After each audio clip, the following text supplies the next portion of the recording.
Luxurious Heat Nation. Yeah. Mercy and Lago. Down to Biscayne. Yikes. 5 on the floor. Ride for my dogs. Where here's the thing. You can check the score. Hustle hard, couple scars, wearing bubble frogs. Down to Biscayne.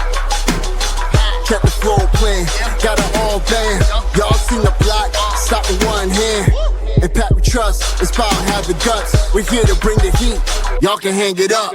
Welcome to 5 on the Floor, a daily insider show on the Miami Heat and the NBA, featuring Ethan Skolnick, Greg Sylvander, Alex Toledo, Brady Hawk, and others from the 5 Reasons Sports Network.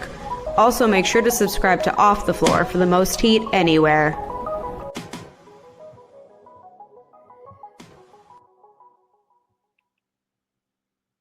Welcome back to another post-game edition of 5 on the Floor. I'm your host, Greg Sylvander. Tonight's floor plan with me, Brady Hawk, is 5 straight. The Heat win 120-94 in Washington. That Washington team is bad. I want to touch on that at some point. Some of the lineups that were out there and some of the players, it's ridiculous. But the Heat get another victory. They're going in the right direction. They continue to reel off wins. As we're recording this, I don't know what the final scores are around the league, but I do know that there was Orlando was trailing against, I believe it's the Clippers, and Chicago also had a pending score. So guess what, y'all? We're heading in the direction of actually looking at the standings. The Heat get this victory. They win it in convincing fashion. Brady, before we even get to starting thoughts and all like that, let's just get right to the player of the game, because there's the guy who is leading the way throughout the month of March, Bam Adebayo. Let's go to the segment. And now it's time for the A-Aggressive Insurance Player of the Night, sponsored by our friend Lynette. You can find her at insurancebylynette.com. That's with 2 N's and 2 T's, insurancebylynette.com. If you need car insurance, renter's insurance, homeowner's insurance, or any other type of insurance, she's the person to go to. Based in Lauderhill, she services the entire Tri-County area here in South Florida, and she will make sure to get you the best deal. She'll probably talk to you about the Heat while you're at it. Reach out to her, insurancebylynette.com. And now, the player of the game.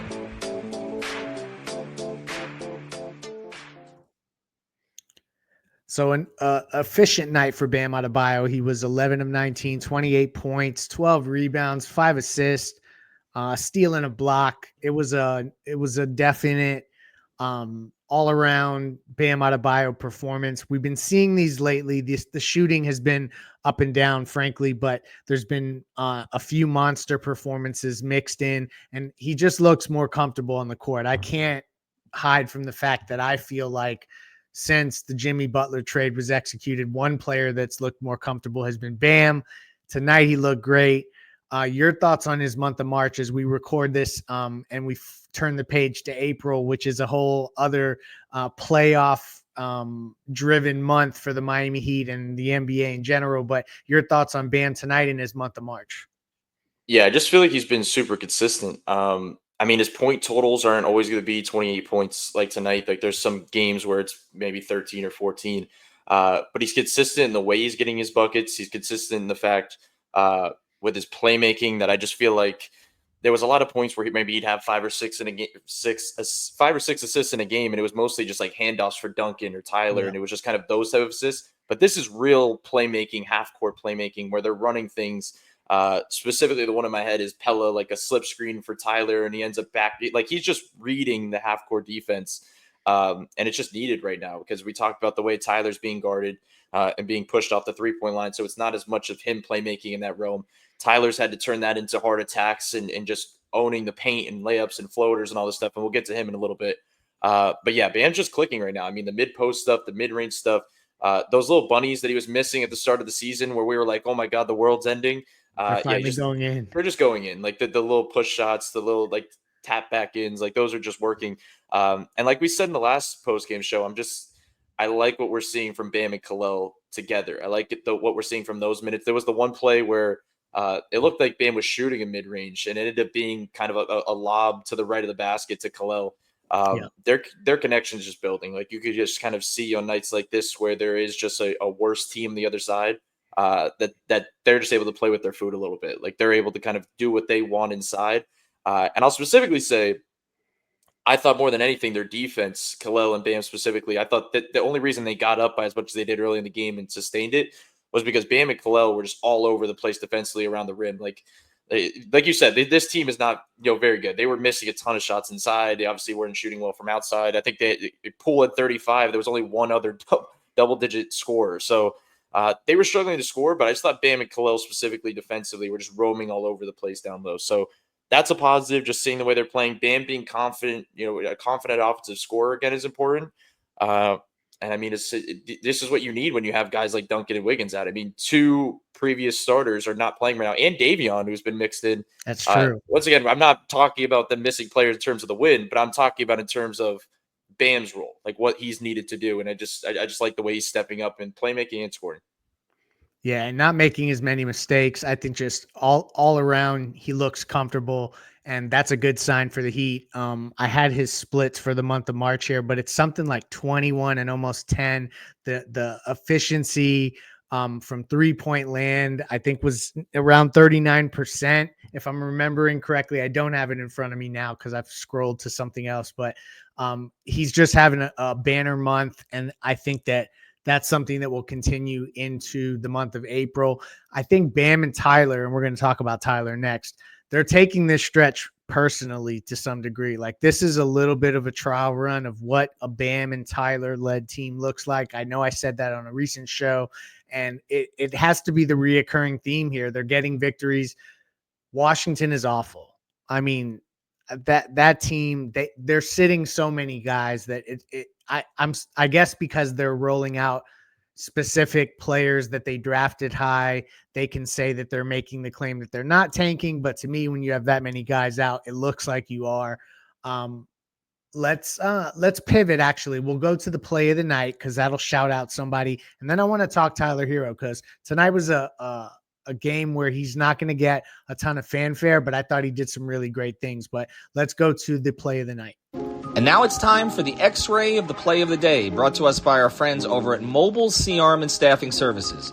Nelson and his team will bring the X-Ray equipment and the staffing to you. If you work in a hospital or a medical office, get a consultation today at c-armandstaffing.com or give them a call at 561-891-9620. Their fleet of trucks at your service. Again, it's Mobile C-Arm and Staffing Services, 561-891-9620. And now, the X-Ray of the Play of the Day.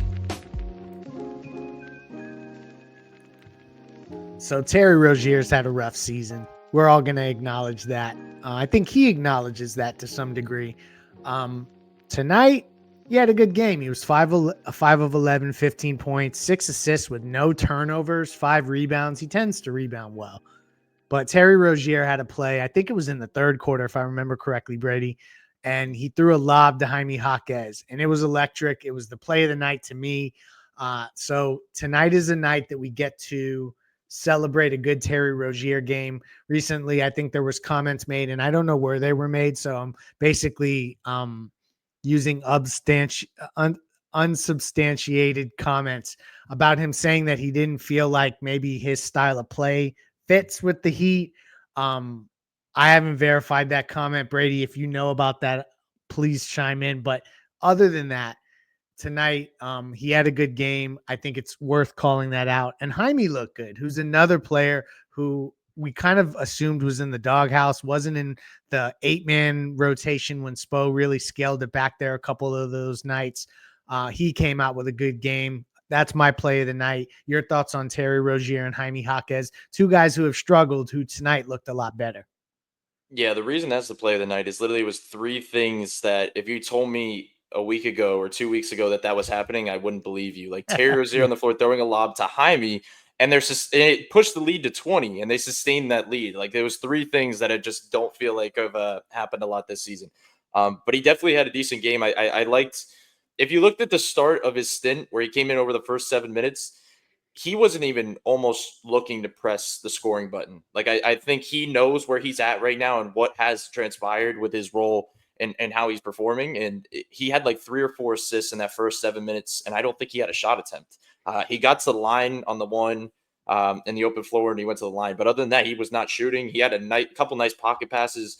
He had one to Kyle Anderson for a layup. He had one to Bam for a push shot. Like, he was just playmaking really well. And like you said, I mean, people never like Terry Rozier 30 plus minutes, but 30 plus minutes is 6 assists, 0 turnovers. I mean, that's that's what you want to see from him. And look, in all honesty, like, these are the type of games that he should be playing in, like, especially when you're down a couple guys.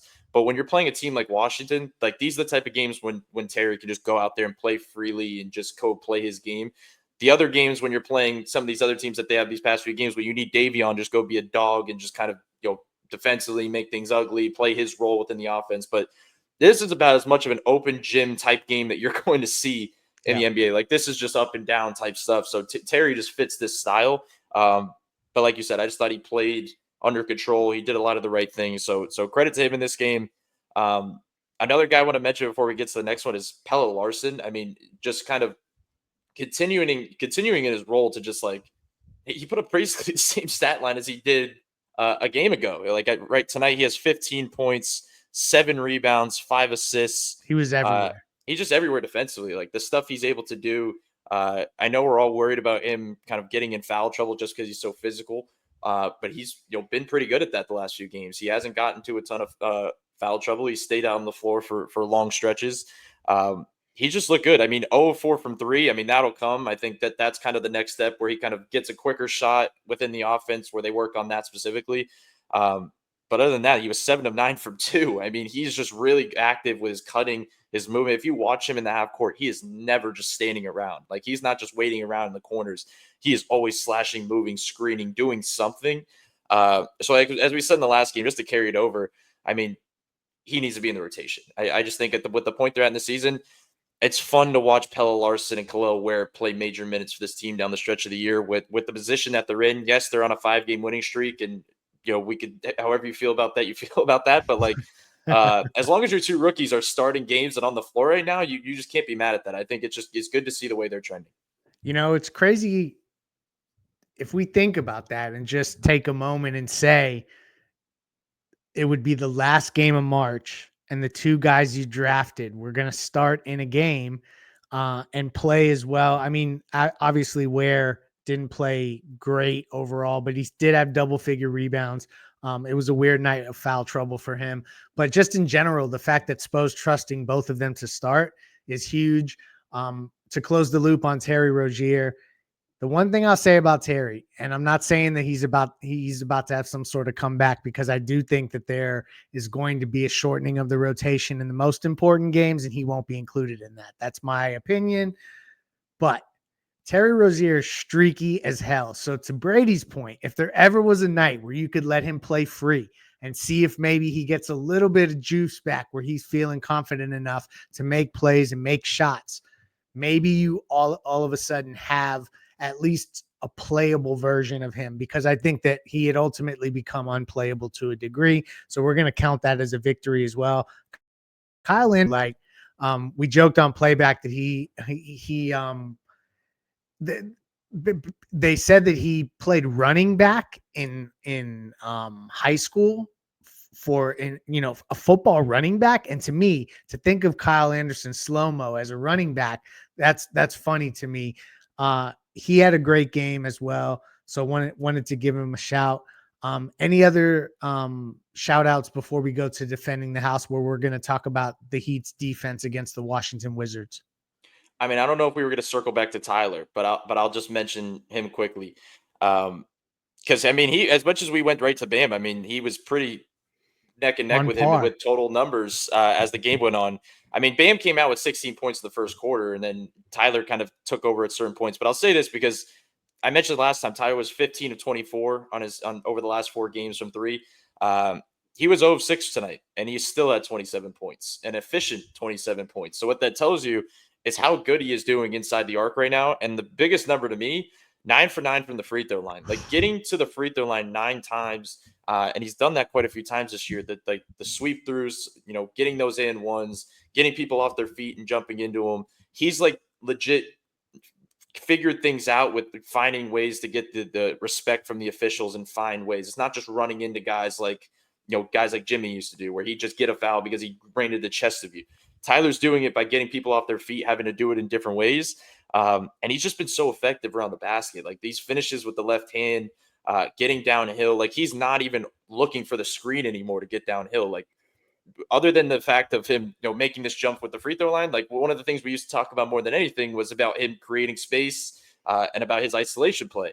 And the fact that he's like easily getting, I know once again, we're going to point this out for the 600th time, it's Washington, but he's done this against a lot of teams where he's getting by that initial defender. Like these defenders are he's leaving them in the dust, and it's about the help that's coming over. But the next layer to that is him drawing the foul, which he is, and also just finishing through a lot of this stuff. So he's has a couple of those floaters, but a lot of this stuff is finger rolls and just straight attacks to the basket. So you can't be mad at when he's 0 of 6 from 3. You could care less about, because you know what he's going to do from 3 in the long run. Like what that's going to look like.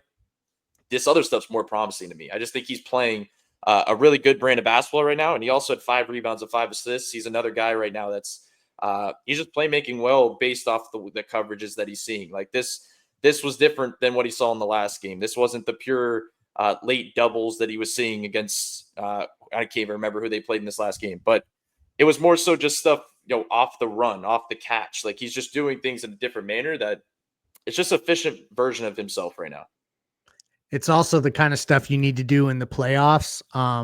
When the game slows down, it's the kind of things that we've always pushed Tyler to excel at, and you're seeing him work through that and get better.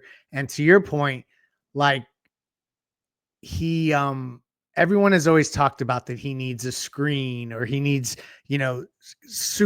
all the conditions, the stars have to align for him to do certain things. He is just going out and by sheer will figuring out things, the game has slowed down for him. And the other thing that I noticed is that there's periods throughout the game where he's actually like calming the team down and resetting things. And that's not a Tyler Herro trait that I necessarily like saw a ton of in past seasons. He was kind of he would, go for his offense, and he still does that. But I just think that there's much more of a cognizant effort on he and Bam to be more like leaders and slowing the team down when they need to and stuff like that. So all around good performance from him. I'm glad that you circled back to him, because I was about to just skip right ahead, rushing through a post-game show on a Monday night against the Washington Wizards. But Tyler Herro did kill it, and he played another great game. Let's get to the last segment, Defending the House, where we talk about the one guy who played well for Washington and how awful the rest of that group was. And now it's time for our Defending the House segment, sponsored by our friends over at The Real Estate Shop. You can find them at realestateshopfl.com. That's with 2 P's and an E, realestateshopfl.com, or at the Fort Lauderdale Realtor on Instagram. This is Javier Iglesias and Amanda Martin. They help buyers and sellers in real estate. They're nimble and protective of their clients. They service the entire Tri-County area. That's Miami-Dade, Broward, and Palm Beach counties with a proven on-market strategy. The Real Estate Shop sellers earn the most money in the shortest time frame because Amanda and Javier have a deep understanding of the local market. So check them out. Again, it's at the Fort Lauderdale Realtor on Instagram, realestateshopfl.com, or give them a call at 954-268-9812. And now, who defended the house? So the only player who really played well for them was Jordan Poole. He had a surprisingly efficient game. 10 of 17, 35 points. Everyone else on the team didn't really do much for them. I'm not even going to go through the laundry list of those players. Part of this is me just wanting to get off the take that Washington is an awful team. And like the fact that they just continually get lottery picks and they don't get better. It looks like an excruciating process happening in Washington. I guess as we close here, looking ahead just a little bit, the Heat 5-game winning streak. They now head to Boston before Memphis and Milwaukee at home. Let's not even talk about Boston yet. Do you think that we're going to did we see any zone tonight? Just a little bit. And I was going to mention that because it's funny against teams like this. I mean, they're pretty much just rolling out single coverage like on a lot of these guys. Like they're not even sending a lot of doubles. Like they want Jordan Poole to go put up 25 shots. Like that Yeah. that's fine. And it's just there's been a trend defensively over the last like week or two where they've it's really kind of started the Warriors game a little bit, but they're just kind of allowing some of these guys to just go defend one-on-one, and they'll let Bam and Kalel just kind of roam late. Like they're not it's not some of these full-on blitzes or show and recovers as much. Like they did it because they had the bigs like whatever Kevin Love, Thomas Bryant, where they were forced to do it. And right now it just feels like they're kind of in a place right now where they have a little bit of perimeter defense with Haywood, Pella, Davion Mitchell, where they're just kind of playing a lot of that type of single coverage and just roaming around. So I kind of like where they're at defensively right now a little bit. Like they're doing good things there. And probably the biggest thing, they're rebounding with Bam and Kalel. Like those guys are just racking up double-digit rebound games constantly. So that's a good trend. But I think what you're getting at here is, I mean, this is the real test. I mean, defensively, they've been tested a little bit because they had the energy behind the Jimmy return game against that Warriors team. And these other games have been against worse teams, or should I say worse teams? It's probably teams on their similar level nowadays. But yeah, Boston, Memphis, Milwaukee, it's going to be bigger teams. You're going to have to be tested. Kalel and Bam are going to be tested. They're going to be tested defensively. I really do hope that for this next stretch, Wiggins is back, because I think that just allows them to do a lot of things they want on both sides of the ball. It just changes a lot. It just allows, as much as people kind of want to, I think, get this season over with, one of the few things I want to see other than Kalel and Pella and some of these young guys is just get as many reps with Wiggins as possible, see what it looks like, see how he works off of Tyler and Bam, get certain just data and trends, just get that type of stuff. Those three, though, to your those point. three specifically, I don't mean to interrupt, but yeah, 100%. Yeah. So I hope he comes back. Yeah, I hope he's back as well. I haven't gotten an update on him specifically. It sounds like Nico's going to get his ass back on the court by the end of the season, but I don't know exactly when. I am interested to see how they defend Boston as we just pivot there as we end the show, because they have like gone with these lineups, Brady, where they are kind of saying we don't need to play zone. And so I'm interested against Boston. Obviously, it's one game. I don't know who's going to be active for either team. So I'm probably making more of a mental exercise of this than I need to. But I'm interested to see how they approach Boston defensively and if it's any different than these last few games. But again, the Heat win. They get a resounding victory in Washington, which usually turns into a Heat-centric crowd. They start cheering for the Heat. About halfway through. It's been that way since Dwayne was playing, but they get the victory 120-94 over Washington. Thank you to our sponsors. Thank you to Brady. Don't forget about Discord Off the Floor. That's for the most Heat anywhere, $2.99 a month. We'll have you covered for the remaining game of the road trip, as well as the games at home. Talk to you soon. Peace out.